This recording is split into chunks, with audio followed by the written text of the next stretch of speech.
Hello everyone, my name is Marquise Reeves, and my presentation is based on the problems of overwork and karoshi in Japan.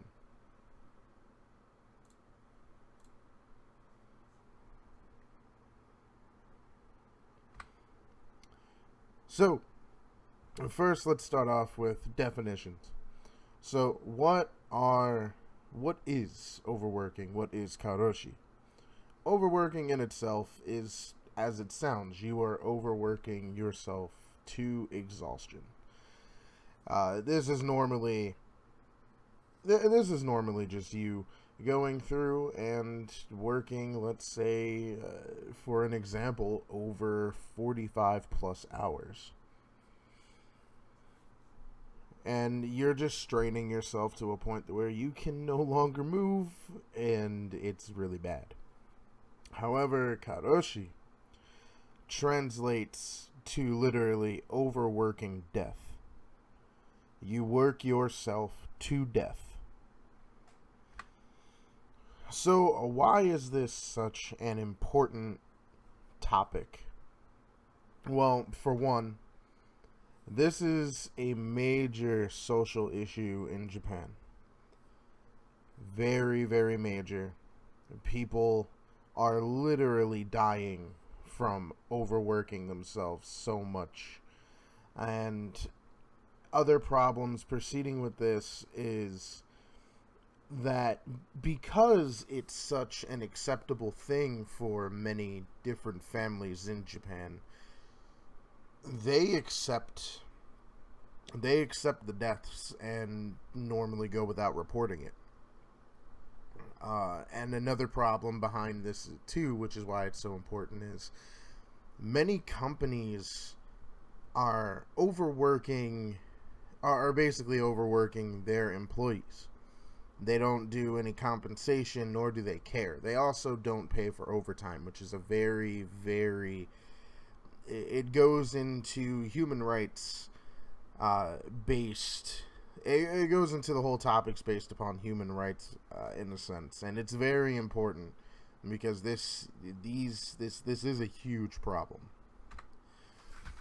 So why is it a problem for the country itself? Well, as I just said, people are literally working themselves to death. This is just for people. People are doing this because, one, they need the money to survive. The extra money comes in, and not only that, but sometimes they're just forced to. It has been through the readings I've done, it seems that a lot of the times people are forced to stay after, without arguments as well. As it says right here, lawyers and scholars estimate the annual number of karoshi victims to be in the ballpark of 9,000 deaths, which is near the annual number for traffic fatalities. This is their opinionated, based on opinions, because they have statistics, which I'll get to later, based on the deaths, but it is stated that those statistics may not even be correct because, as I stated earlier in the last slide, families accept the death without going any farther to report it because it's so acceptable to many of them. So we want to get into how did everything start. Well, before we get into the case, one of the first cases, we want to go back to World War II. Towards the end of World War II. So after World War II, the Japanese, instead of wanting to strengthen their military, decided to go against doing that and begin to rebuild the economy.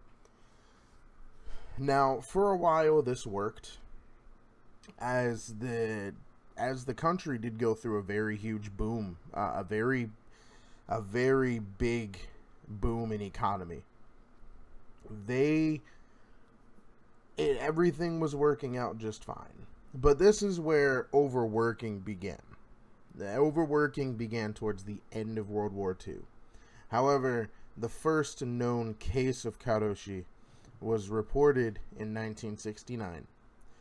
The victim was a 29-year-old male who worked for Japan's largest shipping company. Unfortunately, his death was stroke-related. So here I have a video that goes into another case of a woman who also passed away from this.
So, very unfortunate.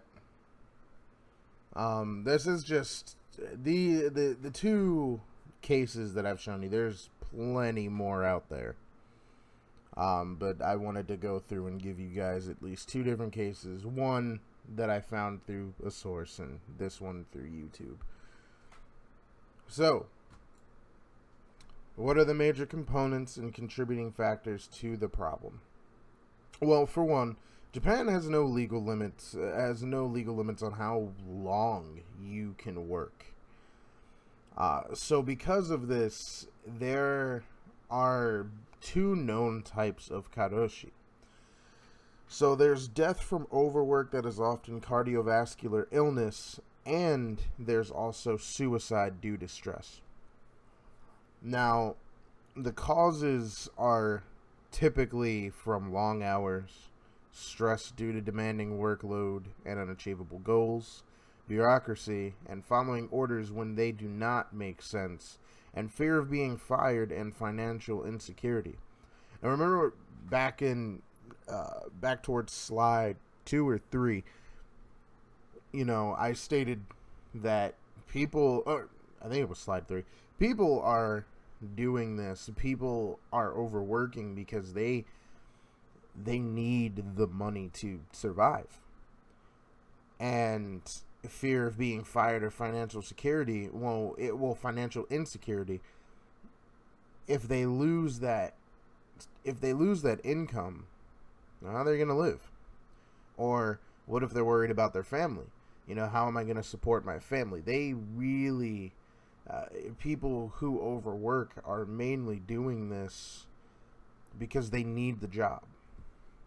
However, bureaucracy and following orders, even when they do not make sense, also comes into most of the companies force their employees to stay after and do more work. And it's ridiculous. It's really ridiculous. And they don't pay for overtime. So then you have stress adding on to it along with long hours, and then you have cardiovascular illness, or you have people committing suicide, and it's sad. So what are the current conditions and or statistics regarding the problem? So I was only able to pull up like two different graphs, and these came from one of the websites that I was looking at. I have the references at the end. But these are the two known statistics based on karoshi. So the first one here, from 1949 all the way up to 1997, are the statistics between the number of people, between female, male, and then just the total amount of people who suffer from overwork and karoshi. And as you can see, the numbers really grow as we go throughout the years, all the way to 1997, where it's nearly 35,000 people total. And it's sad. And then the second graph here, as we see, is worker compensation claims and those recognized as karoshi and suicide caused by overwork, including attempted suicide. So we have the total claims on this line here, and then on the top part here we have cases recognized as suicide or attempted suicide due to overwork, and then on the bottom we have cases recognized as karoshi. So as you can see, a number of people. Around 11, kind of goes up to 500. Hasn't really hit the 600 mark. At least for this graph, I'm pretty sure there are other graphs out there that I'm sure that this is probably over 600. But another thing, again, they are refusing to pay overtime, and it's a huge problem. So how can it be solved? Well, for one, there should be a limitation on the hours of labor. It's only right that you limit it because, again, if there are no limits to how long you can work, I mean, people will work themselves to death if they feel they have to do this. Ban unpaid overtime. Obviously, that's a huge problem. If you're going to work overtime, which I believe in America, I'm not sure about other countries, but I know in America, I believe it's like 45. If you clock in 45 hours, that's pretty much over. No, if you clock in 45 plus hours, you're going into the overtime area where things just kind of get like wonky. So they have to pay you. Which then goes into the whole 8 and 80 clause, I believe. And then go through, publish a list of companies where karoshi occurs. So that way we have an idea of what companies, they have an idea of what companies to go after to put these laws in effect and penalize them. But also penalize the companies that fake or willingly decide to disregard record keeping. They will go through and they will make fake reports based upon the working hours just so they don't get in trouble for it. And sometimes they won't even write it down. They won't even keep the records. And then for the people themselves, one of the ways they can do this is just work less hours. If the boss tells them, hey, I know your shift is over, but you need to go through and do this anyway. No, my shift is over. I shouldn't have to. You were required not to work over your amount of time. So, altogether, those are different ways that it could be solved. And no, it's going to take a while for all that to go down. But here are the resources from where I got my information and more.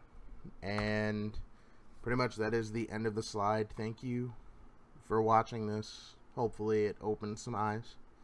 And see you later.